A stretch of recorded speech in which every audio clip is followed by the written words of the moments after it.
Right, good morning everybody.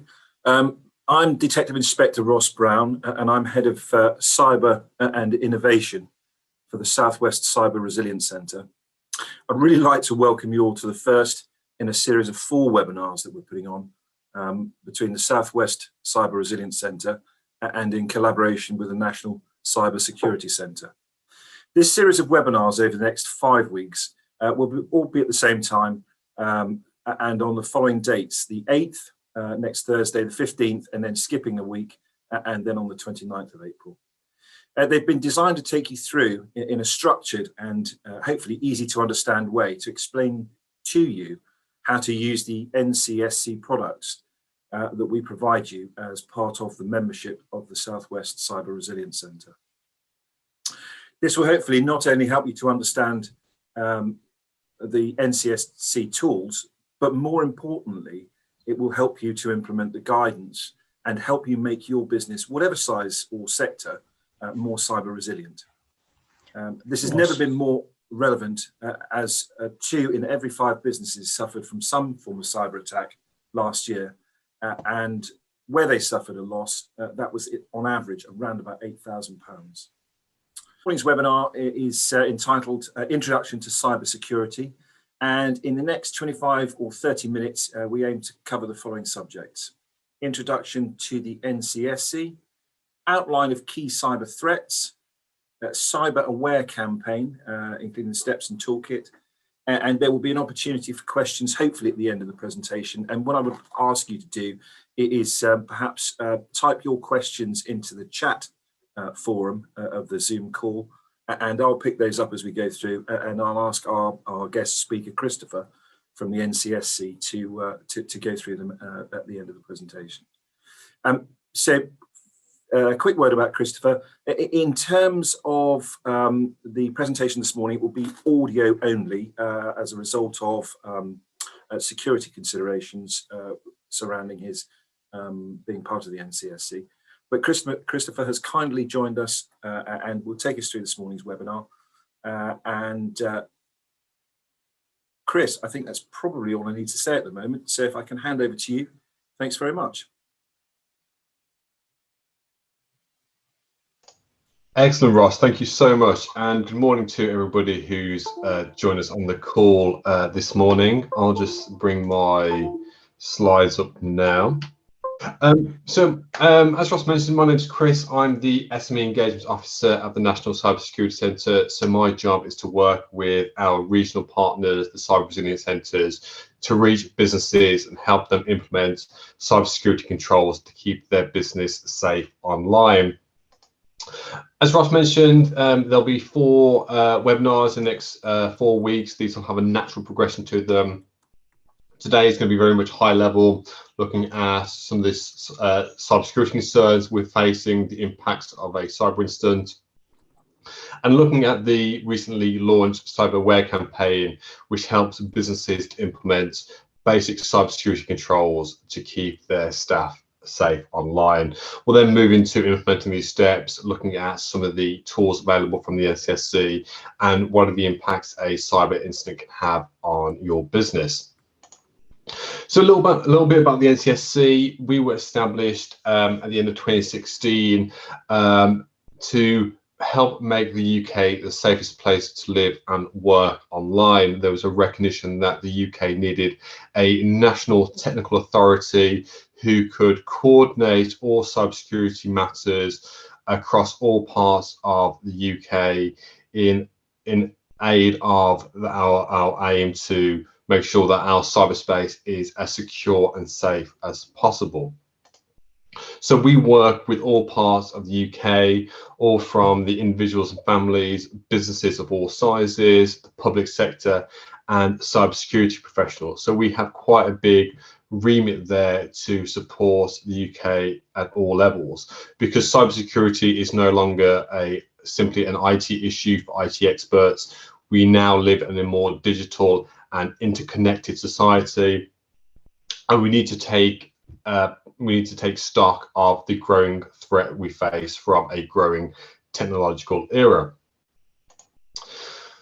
So when we think about cybersecurity, then it it makes sense that we no longer consider this as just a IT issue, as one of technology. We need to consider this from a standpoint of both people, processes, and technology. It's about having the correct technology in place, making sure that we have a level of cyber awareness, whether professionally or individually in our personal lives, and making sure that our businesses have the correct processes in place. So what are our processes for backing up our data, implementing the latest antivirus, and do we have a process for responding and recovering from a cyber incident?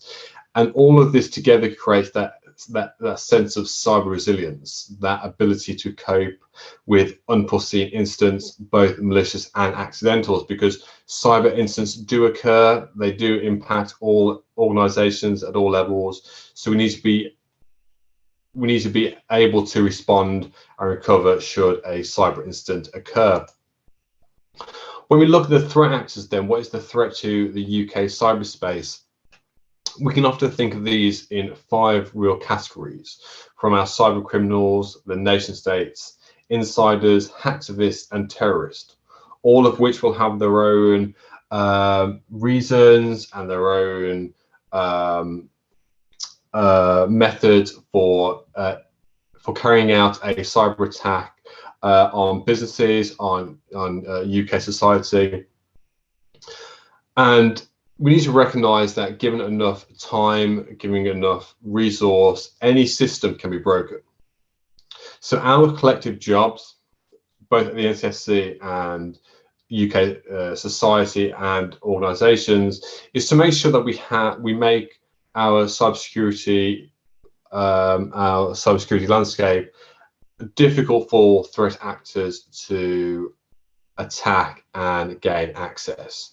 And just by implementing the basic level of cybersecurity controls, we massively reduce the likelihood of these threat actors carrying out successful cyber attacks in the UK.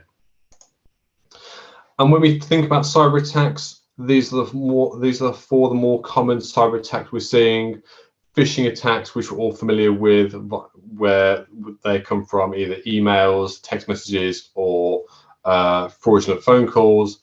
Ransomware, in the way we saw where malware will encrypt an organization or an individual's computer, requiring a ransom to be paid for those files to be decrypted. And then we have a worm type malware, which will self-replicate across the networks, similar to what we saw with WannaCry. When WannaCry hit the NHS back in 2017, I believe, the system was able to replicate itself across vulnerabilities and spread throughout not only the UK but the global economy as well. And then we have something known as Trojans, which purport to be genuine software, look very genuine on the surface of it, but have a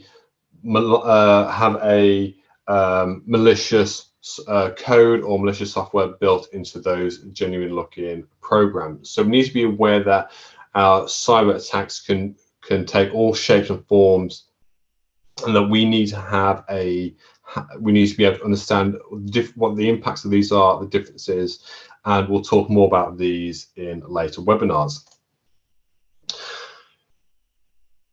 And our very cyberspace has changed dramatically as well over the last 12 months with a huge move to remote working and home working, which has meant that businesses have now had to take stock of new ways of working. We no longer have that distinction between home and work life. We now have we've now brought our work into our personal lives. And what we've seen reported is that only 23% of businesses actually cover home working in a cybersecurity policy. So businesses really need to take account of how remote working is impacting on their organizational security, and what measures and procedures need to be put in place to help individuals still remain secure online whilst working at home. And we'll touch on some of those actions individuals can take. The The Cybersecurity Breaches Survey was recently published this week. This is an annual survey which looks at the cyber landscape from the past 12 months, interviewing a number of businesses and charities. This year was particularly important given the change in the landscape. 4 in 10 businesses reported to have any kind of cybersecurity breach or attack in the last 12 months. And when we look at the reason for those breaches, overwhelmingly, phishing attacks are the main reason for a cybersecurity breach to any organization, followed shortly by other impersonations from fraudulent emails, and with only 9% of businesses being impacted by virus, spyware, or malware. So this really demonstrates the significance of phishing attacks on UK businesses. So I just want to spend the next few minutes outlining why phishing attacks are a huge problem for UK businesses. So when we look at the phishing types we have, the more common phishing attack we see time and time again is by email. We've all received emails purporting to be from HMRC, PayPal, Amazon, either offering some sort of reward, a tax rebate, or a fraudulent invoice, which looks as if money is required or payment needs to be taken.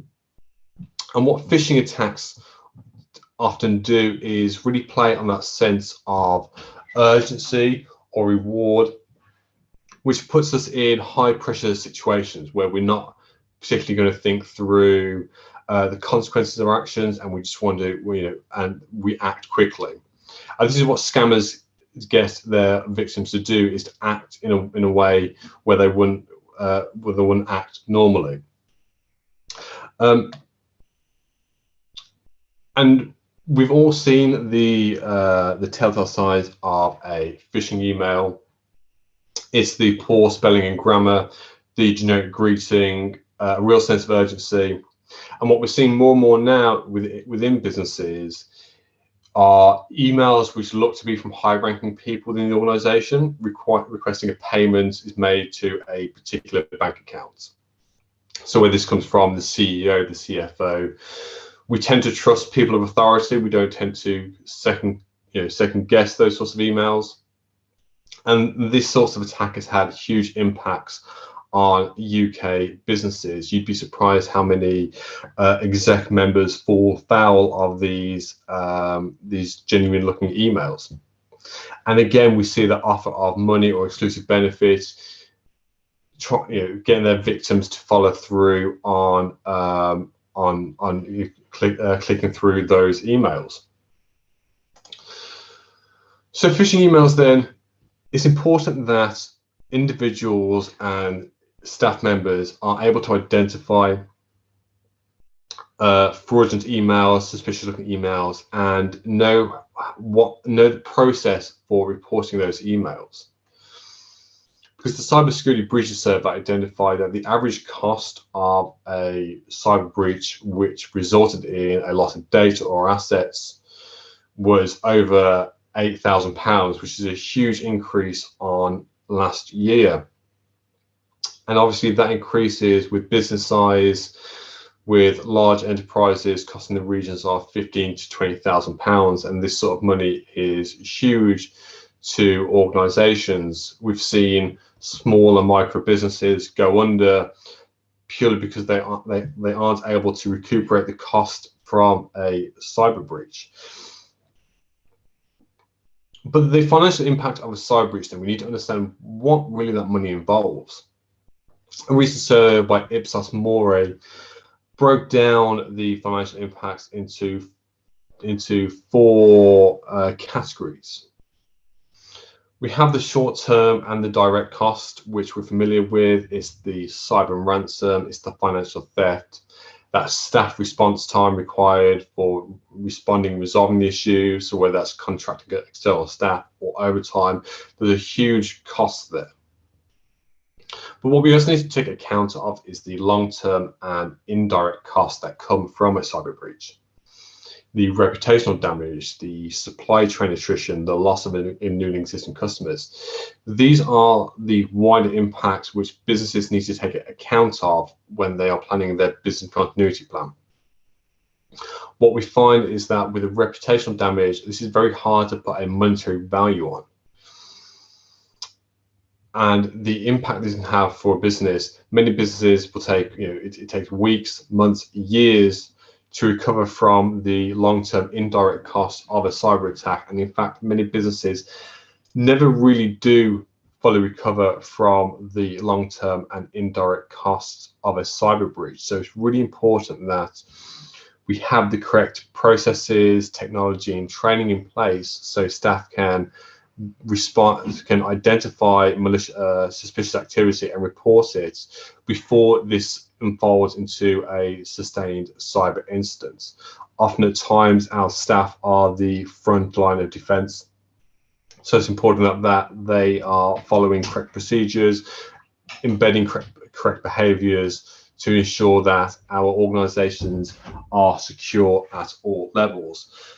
So now I just want to touch on the Cyber Aware campaign then. The campaign was relaunched at the end of last year.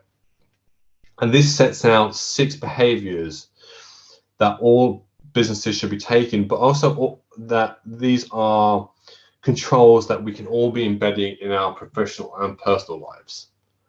That there's a recognition now that we all need to take that collective responsibility and embed good cyber practices and behaviors in our day-to-day lives. So I just want to spend the next 5 to 10 minutes outlining some of those controls.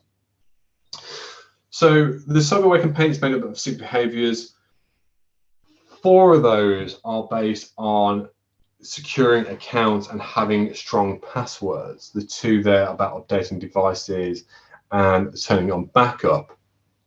Now, the great thing about the Cyber Aware campaign is that this doesn't necessarily apply just to businesses. As I said, these are steps that we should all be taking in our personal lives. So if there's anything you take away from this session this morning, it's these 6 behaviors which we can all implement in a short period of time. These don't take a lot of technical knowledge or ability. This is simply about changing our behaviors and changing our practices when it comes to cyber controls. This is no longer a box ticking exercise, but something we practice on a day-to-day basis. And we can all recognize the importance of strong passwords and keeping our data and our files safe and secure. So just quickly running through some of these then. The first step there is to create a separate password for your email. Why?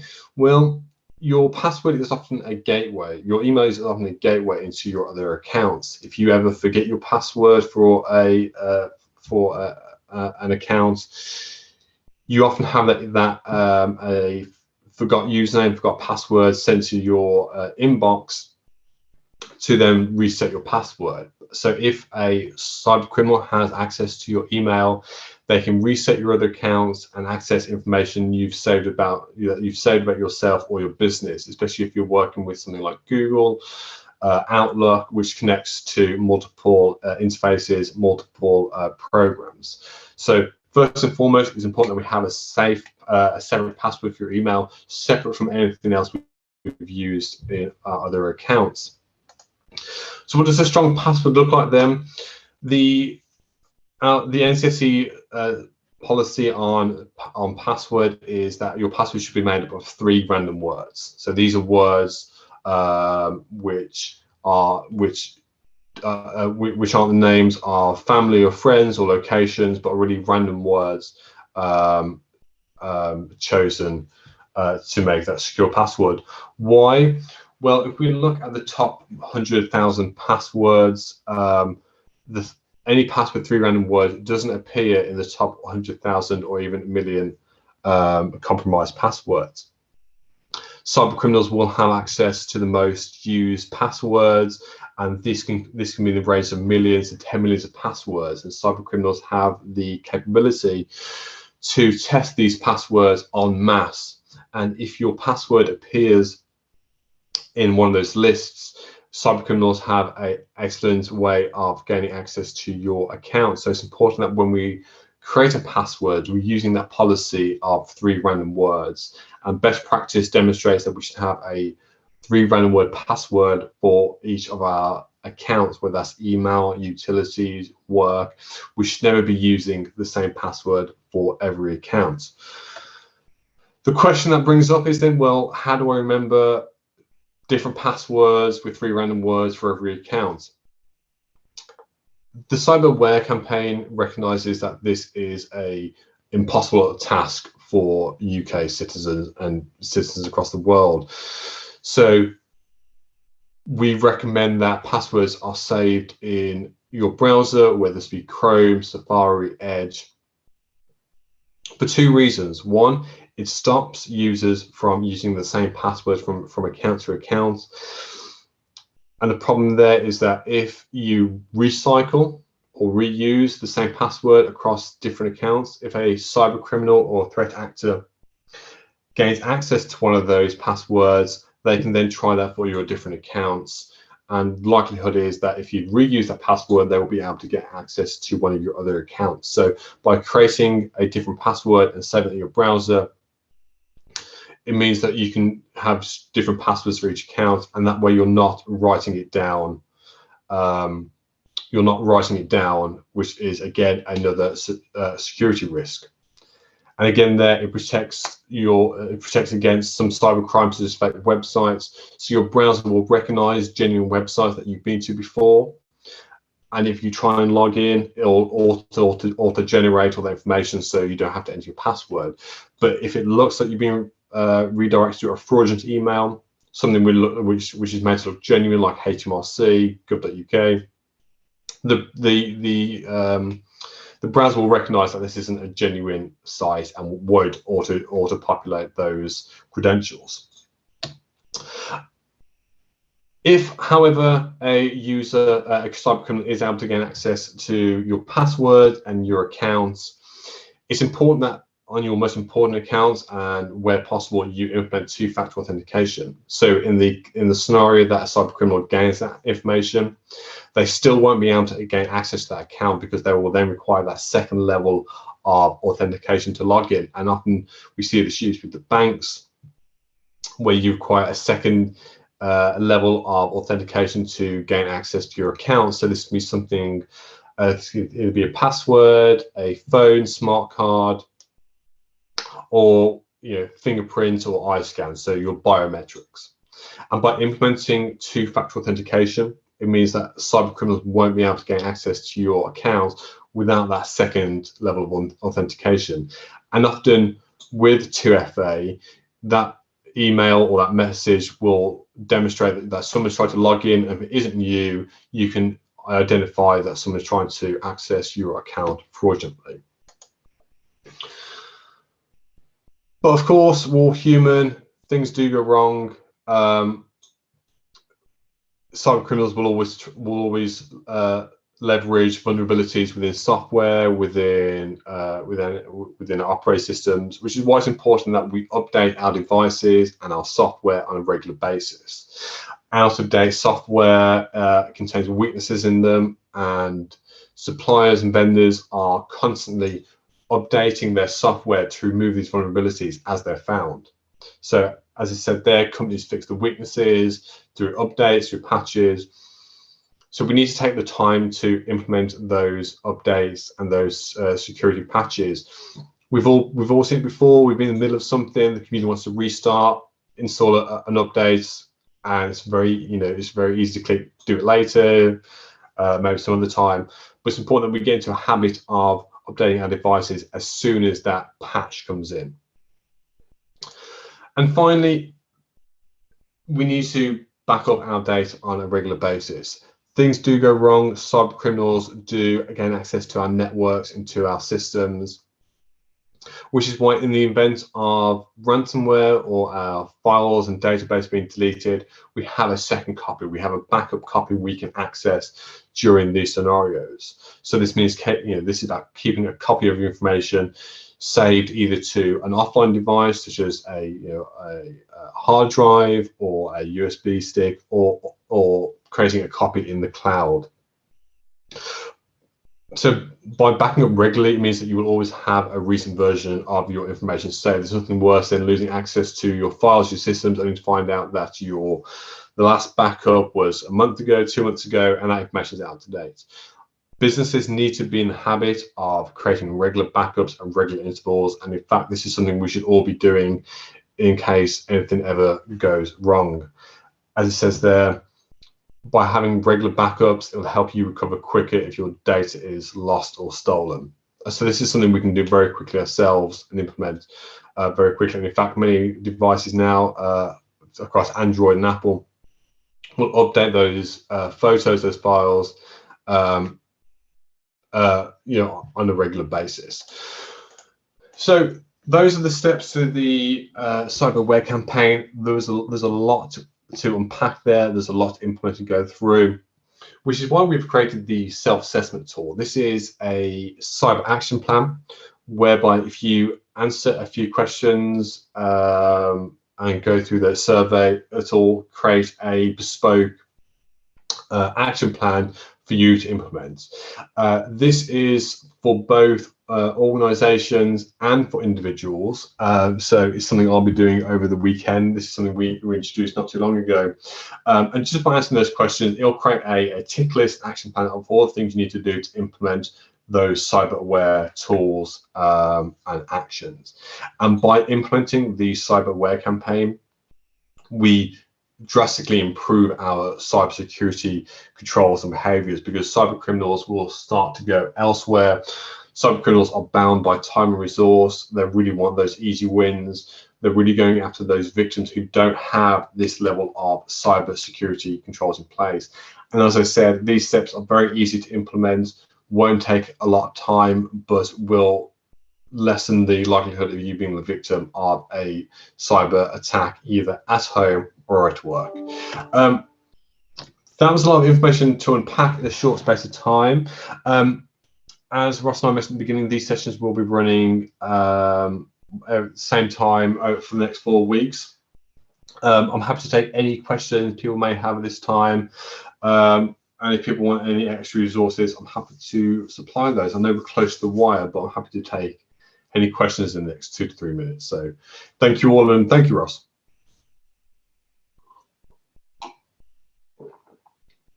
Christopher, that's absolutely brilliant.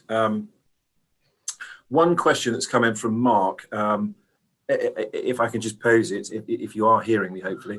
Do you recommend password managers? And Mark apparently uses his browser, but he's aware that you can get special applications to do the job. And there was a bit of a sidebar conversation about that, but I wonder what your views are. Yeah, definitely. And I know Tim has posted our guidance on password managers. So your browser does act as a password manager, and it will do a great job in saving those passwords. Whether at an organizational level or whether you need something a bit more bespoke, there are fantastic password managers out there on the market, and our guidance that Tim has mentioned there kind of sets out some what to look out for a good password manager. But it's an excellent point, excellent question from Mark. Okay, Christopher, thanks ever so much. And as you say, we are slightly pushed for time. Certainly, thanks very much for everybody who attended this morning. Same time, same place next week. And we're going to look at keeping your business safe online. And for those of you who haven't already done so, you can join the Southwest Cyber Resilience Centre as a free core member. And if you look at us up online or access us through LinkedIn. Christopher, once again, thanks very much for the input this morning. It's absolutely fascinating, and look forward to next week.